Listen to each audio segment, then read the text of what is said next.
اللهم صل وسلم وبارك على سيدنا محمد وعلى آل محمد أجمعين. صباح الفل عليكم. قولولي عاملين ايه في الحر اللي احنا فيه دوت. الحر ده مش عايز غير شوية ايس كريم ونشغل التكييف وما نخرجش من البيت خالص. الجو حر موت، يعني ربنا يعفو عننا يا رب ويعديها على خير.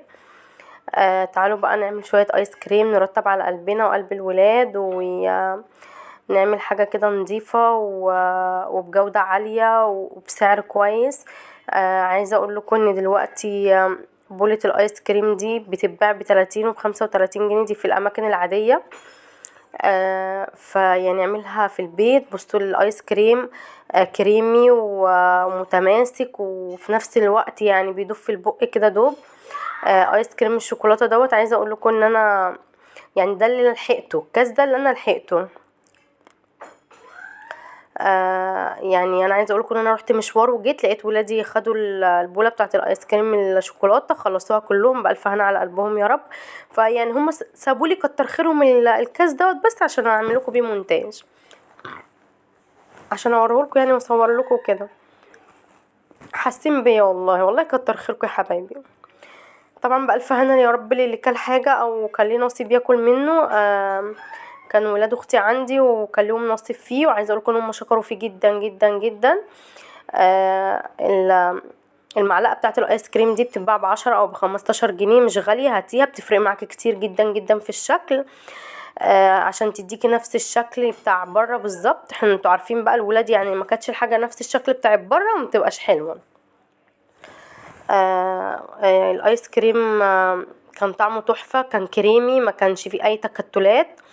البسكوت دوت انا مشتريه جاهز كده من بره، مش عاملاه في البيت لان هو طبعا بيحتاج مكنه وانا ما عنديش مكنه.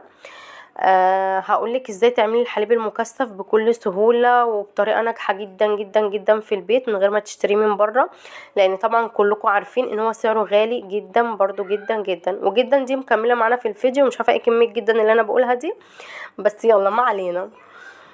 الحليب المكثف يعني انا سألت عليه بره بيتباع بحوالي 100 او 150 جنيه، اللي هو نص كيلو. يعني العبوة كان مكتوب على نص كيلو ب100 او ب150 جنيه. فلا طالما فينا عين وراس نعمل عمايل الناس، يعني كانت ستي دايما تقول كده. هنكمل مع بعض سلسلة فيديوهات ازاي نوفر، ازاي نعمل الحاجة في البيت ونوفر فيها. يعني انا عن نفسي بقول وداع لاكل المطاعم او لاي حاجة بشتريها من بره. يعني تابعوني وهتشوفوا حاجات كتير جدا جدا هتعجبكم، حاجات كتير جدا جدا هنوفر فيها ونعملها في البيت بجودة عالية، بطعم هتدعيلي عليه احسن من بره كمان. ما تنسوش بقى تحطولي لايك وشير وكومنت، وبحب كومنتاكم جدا وبتشجعني. ودعموني كتير كتير كتير عشان ان شاء الله تشجعوني نعمل لكم فيديوهات اكتر واحسن. بصوا بقى يعني الايس كريم ده كان تحفة بجد بجد، من الحاجات اللي عملتها ويعني كنت مبهورة بنفسي. انا مبهور يا عبد العال مبهور. هاتي بقى اي حاجه وزوقي الايس كريم بتاعك زيني بيه. انا جبت هنا بسكوت اللي انتوا شايفينه دوت. هاتي صوص شوكولاته، هاتي صوص فستق، هاتي يعني اي حاجه وزوقي كده وجرنشي الموضوع عشان يدي شكل. يعني العين يا جماعه بتاكل قبل الفم. بصوا بقى الطفاسه والعفانه بتاعتي ما بقدرش اصبر، يعني انا بنسى ان الكاميرا مفتوحه، نفسي اعرف الاكل ده بيروح فين. ولازم ادوق لازم ادوق. بدك تدوق انا بدي ادوق. عايزه اقول لكم ان الولاد كانوا ورا الكاميرا متجننين وكل حاجه بتدوقها الاول واحنا مش قادرين نصبر واحنا مش عارف ايه. يلا ما علينا. عبيت البسكوت دوت عشان هو بس على قد ما كنا هناكل، وكنت فاكره ان احنا هناكل دول بس. عايزه اقول لكم ان خلاص العلبتين دولت خلاص يعني اتغسلوا واتحطوا كمان مكانهم، ما فاتش اي حاجه يعني. وفي ناس لما تشوف الفيديو هتزعل مني جدا جدا وهتقولي ما جبتلناش ما بعتلناش مش عارف ايه. لما اروح ان شاء الله عند ماما يوم الاثنين نعمل شويه هناك. بصوا بقى انا مش حبيتش اجري الفيديو خالص عشان تشوفوا المقادير كويس وتشوفوا ازاي بنشكل الايس كريم. والفيديو طويل شويه بس يعني من اوله لاخره كله تكات وتفاصيل تخلي ازاي الايس كريم يطلع معاكي حلو وكريمي ومفيهوش اي تكتلات ومن غير ما كانت ايس كريم بكل سهوله وطعمه تحفه. عايزه اقول لك ان مفيش حد هيدوق الا لما يشكرك وينبهر بيكي. ربنا يا رب يحسن ما بين ايديكم وايديا. يلا يا ستي بقى عايزين نشوف الطريقة، ايه التشوقات دي. بصوا يعني بيتقطع بكل سهولة والا طعمه بقى يعني. عايزه اقولكم احنا العشق بتاعنا اول حاجة المانجا، بعد كده الفانيليا، الفراولة، الشوكولاتة، يعني بنعشقهم. احنا طول الصيف بنشتري في ايس كريم. بصوا بقى يعني انا شايفه ان هو احسن من اللي بره، شايفه وطعم. كان نفسي الكاميرا دي توريكم الريحه، تشممكم الريحه ويعني وتدوقوا. انا ممكن اجيب لكم لحد عندكم على فكره. يلا بقى ندخل على اول حاجه الحليب المكثف، ونشوف هنعمل الحليب المكثف ازاي ومقاديره ايه. المقادير بتاعته سهله وما فيهاش اي افتكاسات. نجيب حله. غيرنا بقى العباية ليه؟ لان انا طبعا عامله الايس كريم ده من امبارح، ولازم تبيتيه في الفريزر ليله كامله علشان يبقى متماسك كده وزي العسل معاكي. اللهم بارك. بسم الله الرحمن الرحيم. بصوا انا جبت هنا لبن بخيره او لبن بلدي زي ما تحبي، بس انا كان الوقت متاخر يعني وكده فجبت حليب بخيره. هنحط قد ايه حليب؟ هنحط كوبايه. بسم الله الرحمن الرحيم. ودي التانية.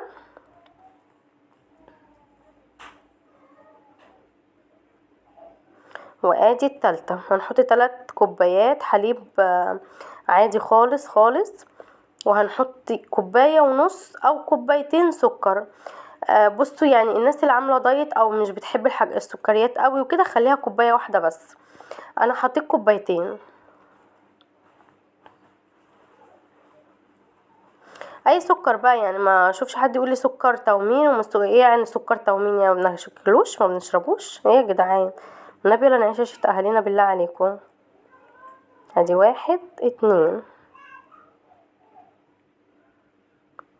بس كده. بصوا كنت هحط تاني، كفايه علينا 2. احنا اصلا مش بنحب الحاجه المسكره قوي. وانا بالنسبه لي الكوبايتين دولت كان يعني مسكره سيكا يعني. زي ما قلت لكم، لو حد عامل دايت او بيخاف او رجيم خايف من التخن او كده، هي كوبايه واحده بس. هترفعيهم على النار بقى وتقلبي تقلبي تقلبي لحد ما دراع امك يقف. يعني عايزه اقول لكم ده اصعب حاجه في الحليب المكثف، هي التقليب لحد ما تحسي ان السكر داب وما بقاش ليه اي وجود خالص، على نار عاليه. بعد كده هتوطي النار خالص وتسيبيه. بياخد قد ايه دعاء على النار؟ بياخد من ساعه ونص لساعتين على نار هاديه جدا جدا جدا، وتسيبيه مع حاله كده. هتلاقي بقى دلوقتي بصوا ابتدى لون اللبن يصفر. اول ما تحسي بالفوران بتاعه وطي عليه النار خالص. بصوا لون اللبن ابتدى يروح للون الكريمي. هنا بقى هتجيبي القشطه بتاعتك، لازم تحطي معلقه او معلقتين قشطه عززي بيهم الطعم. انا كان عندي قشطه حيشاها من وش اللبن يعني وكده، حطها في الفريزر، جبتها وحطيتها. بصوا بقى اول ما اللبن يفور هوطي واقلب بقى، قلبي قلبي قلبي قلبي لحد ما دراعك يقف. وبعد كده زي ما قلتلك بياخد من ساعة ونص لساعتين على النار. بصوا اللون بتاعه بقى كريمي ومدي على صفار ازاي. اول ما تلاقي اللون بتاعه اتغير انزلي عليه بالقشطه. هو انا ليه ما نزلتش بالقشطه لحد دلوقتي؟ معلش يعني عايزه اقول لكم ان يعني تقريبا حته القشطه دي يعني ما جاتش. ما علينا. هنركن بقى الكريم الجانتيه على جنب. الكريم الجانتيه هنركن الحليب المكثف في التلاجة بتاع 3-4 ساعات. بعد كده نقوم بقى نعمل في الايس كريم. ده ايه؟ ده سكر 3 4 5. ده كريم جانتيه 5 معالق. ده كريم جانتيه علشان نعمل الايس كريم الفانيليا. 5 معالق كريم جانتيه. هنحط 3 معالق سكر بودر. الكريم الجانتيه 5 معالق هرميين هيعملوا معاكي الكميه اللي انا وريتها لك. اما السكر دول 4 معالق مش هرميين. هنحط كوبايه لبن تكون ساقعه جدا متلجه، تكوني حطاها في الفريزر كمان شويه. وبعد كده ناخدهم ونطلع على العجان بتاعنا او على المضرب الكهربائي او المضرب السلك. بس يعني المضرب السلك هيوجع دراعك شويه، فخليكي في العجان او المضرب الكهربائي. نفضل بقى نضرب نضرب نضرب فيه لحد ما يعمل معاكي فوم وتحسي ان هو تقل شويه كده معاكي.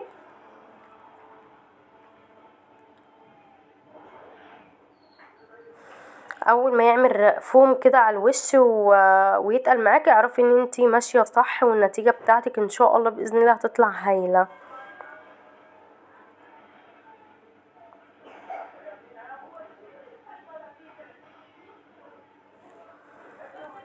ده انس بقى، انس كان عمال يعلي في العجان ويوطي فيه، ويعني ساعدني هو طلع حلو عشان انس كان بيساعدني فيه.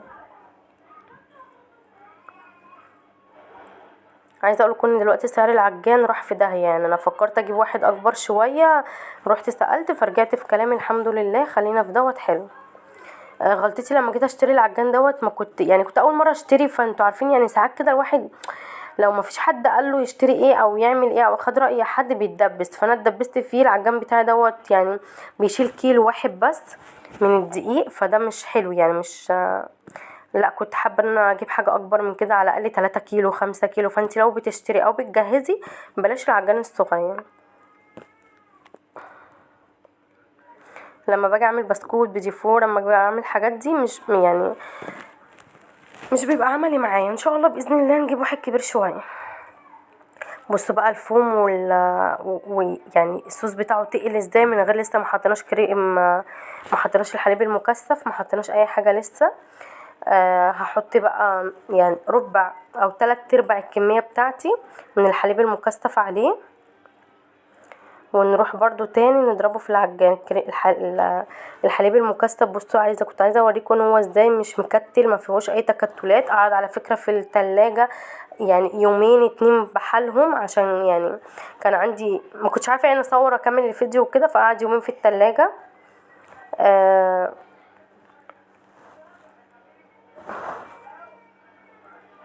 بصوا بقى هنا لونه اتغير وتقل ازاي، بصوا عامل ازاي، لسه ما دخلش الفريزر ولا اي حاجه، وكريمي وهش وحاجه كده يعني فاخر من الاخر. هنجيب بقى البوله بتاعتنا ونفضي فيها الكميه المحترمه اللي معانا دي. يعني الكميه دي بذمتكم ما كلفتش الواحد 30 جنيه، يعني والله العظيم ما كلفتني 30 جنيه. وعملت منها بقى كام، يعني انا بتالي عملت من الكاسات دي كتير جدا جدا. انتوا هتشوفوا وهتجربوا، يبقى توفير ولا مش توفير يا متعلمين يا بتوع المدارس.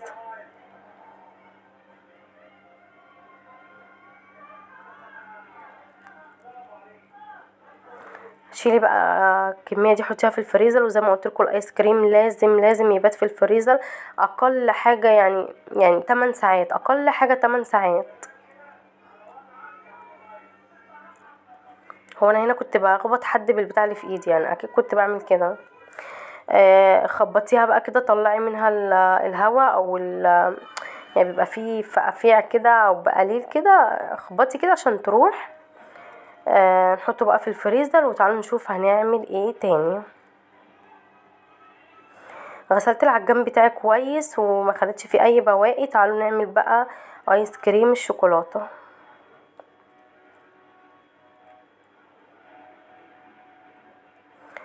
ده الكاكاو، انا استخدمت هنا معلقه 2 3 معالق هرميين 4 معالق هرميين. ادوا معايا كميه برضو محترمه. هناخد معلقتين 2 بس سكر يكون بودر يا جماعه، ما يكونش سكر من العادي. نفس الكوبايه بتاعه اللبن هملاها ميه. احقاقا للحق حطيت معلقتين برضو كريم جانتيه، يعني متهيألي ما جاتش هنا معايا في الفيديو، بس انا حطيت معلقتين تاني كريم جانتيه. هروح اضربهم برضو في العجان، نفس اللي عملته في الفانيليا هعمله في الشوكليت.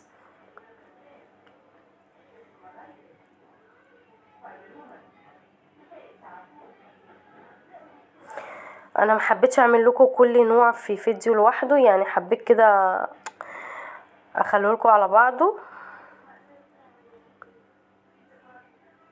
ولو حابين كل فيديو لوحده علشان ما تتلخبطوش قولولي في الكومنتات وانا هعمل لكم كده عيني ليكم. بصوا بقى هنا ده الفانيليا تقريبا، لا ده فانيليا ايه، ما حطيتش فانيليا، ده الكريم الجانتيه. مش انا قلت لكم حطيت معلقتين كريم جانتيه، هي ده بقى المعلقتين كريم الجانتيه. هنزل بنص كمية الحليب المكثف اللي اتبقت معايا. انا قسمتهم على 3/4، ربع للفانيليا، ربع للشوكولاتة، ربع للمانجا. الحليب المكثف يا جماعة اساس الايس كريم، اساسه. هنا بقى معايا صوص شوكولات، هحط معلقتين كبار جدا لتعزيز الطعم.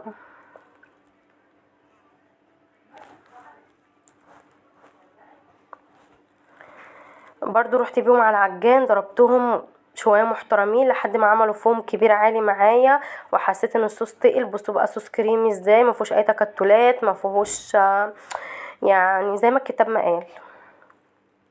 هفضيه برضو في البوله بتاعتي وادخله. بصوا الكميه قد ايه. هفضيه في البوله وهدخله الفريزر.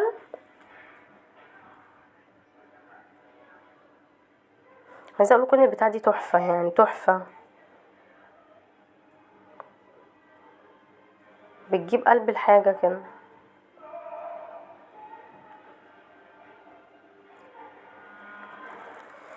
ما ننساش طبعا نخبطهم كده ونحطهم في الفريزر، وقصدي ندبها كده. انا مش عارفه اقولكوا ازاي، ندبها كده ونحطها في الفريزر.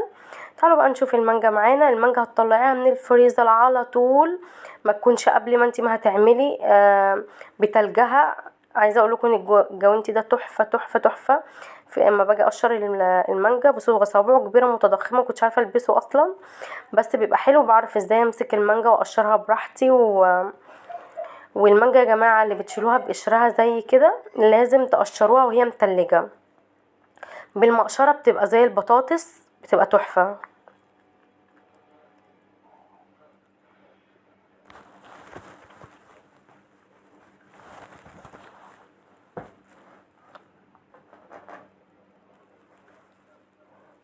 انا استعملت 3 حبات من المانجا، ادوني كميه كبيره جدا. وطبعا انتي على حسب عدد الافراد بتاع الاسره بتاعتك، عايزه تعملي اكتر اعملي، عايزه تعملي 2 اعملي. يعني عايزه اقولكم ان ال2 يكفوا اسره مثلا من 6-7 افراد، لان بجد بتطلع كميه رهيبه. عامه المانجا لما بنشيلها بقشرها ونيجي نطلعها بتطلع كميه حلوه. الناس بقى اللي بتقشرها، انا كنت من الناس اللي بقشرها واشيلها في الفريزر متقشره ومتقطعه ويا دوبك على الخلاط على طول. بس السنه دي جربتها كده لقيتها احسن بكتير واوفر بكتير.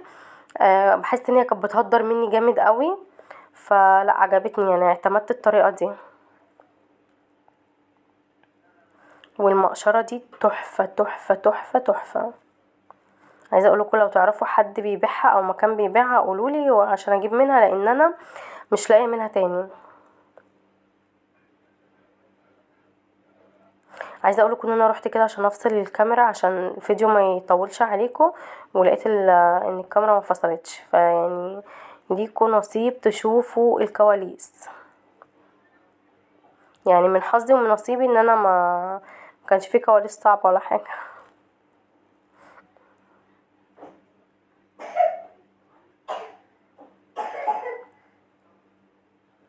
سرحتوا ليه؟ لو وصلتوا لحد هنا بقى قولولي في الكومنتات، وحطولي لايك وشير، يعني لو ابعتي الفيديو لاختك ولصاحبتك وكل حبايبك عشان يعملوا الوصفه دي ويدعولي ويدعولك.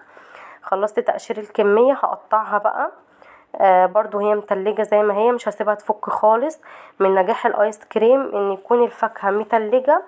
ولو بنعمل كريمة او فانيليا قصدي او شوكليت، يكون المية او الحليب اللي بنحطها عليها متلج، يعني بمعنى كلمة متلج. يعني لو فيها مكعبات تلج يكون افضل كمان.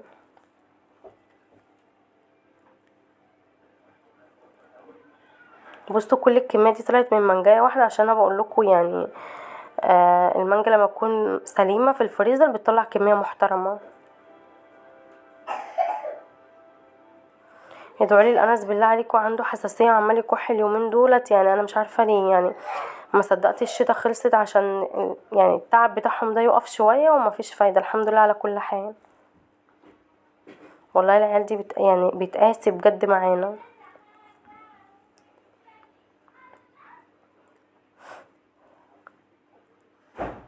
طبعا انا لو مش لابسه الجوندي دوت استحاله كنت هعرف امسك المانجا كده، استحاله طبعا، انا او انتوا يعني اي حد.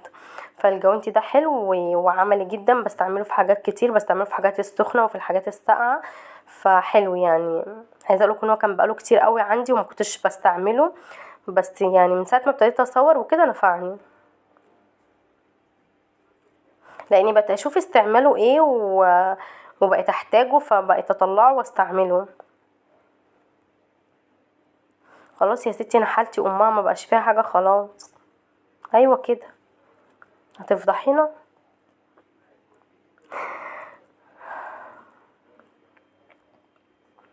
ما تخليش في المانجا بتاعتك اي قشر خالص خالص خالص، علشان ما يبوظلكيش الطعم معاكي، لان طبعا زي ما انتم عارفين ان القشر ما بي حتى لو عملتيه في الهاند بلندر، في الخلاط، في الكبه، في اي حاجه مش بيتعمل يعني، مش بيتخلط. فما تخليش اي قشرية ولا حته صغنونه خالص في المانجا عشان ما تبوظلكيش الدنيا.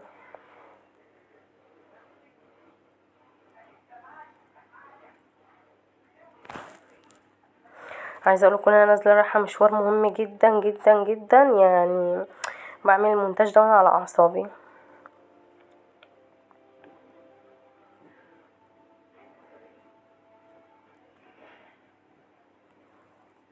كفايه كفايه يا اخي، امي بقك اللي ما بيسكتش ده على طول بيلعب كده. قطعنا الكميه كلها وخلصناها، هنجيب العجان بتاعنا، العجان ايه، هنجيب الكبه بتاعتنا، وهنا العجان بقدره خلاص خلص. هنجيب الكبه او الهاند بلندر شغال، ما ينفعش في الخلاط، لان الخلاط هيديكي نتيجة اللي هي عصير، فاهماني؟ فيا كبة يا هاند بلندر. هننزل بنص الكمية، وهنزل برضو بنص الكمية اللي فاضت معايا من الحليب المكثف ودمتم. مش هنحط اي حاجة تانية على المانجا، لا هنحط سكر ولا هنحط اي حاجة، نحط بس شوية مية عشان يمشوا معانا العجان، ونروح بقى نضربهم في العجان ونرجع تاني. بصوا رحت وجيب بسرعة ازاي. هنزل بقى بصوا كريمي كانت تحفه، اقسم بالله انا هاخد شويه الايس كريم دولت وانزل بيهم، اقعد بيهم على الباب ابيعهم، ويعني يبقى مشروع مية مية. ننزل بقى ببقيه الحليب المكثف، يعني عايزه اقولكم كنت مبهوره بالحليب المكثف دوت. هنحط برضو شويه ميه صغيرين جدا، اللي هو يعني فنجان قهوه، فنجان قهوه تحطيه ميه وتحطي قهوه. ضربت بقى اهوت للاخر، بصوا بوريكم هي كانت بتلجها ازاي. هننزل بقى ببقيه الكميه، وبرضو نسيبها في الفريزر لحد تاني يوم. محدش يقولي ده هي مجمده فناكلها على كده، لا طبعا مش هتتقطع معاكم وهتبقى طريه. بصوا بصوا الجمال والحلاوه يا ولاد. هاخدها بقى واروح احطها في الفريزر، واشوفكم في فيديو جديد ويوم جديد ان شاء الله. كان معاكم دعاء زكي.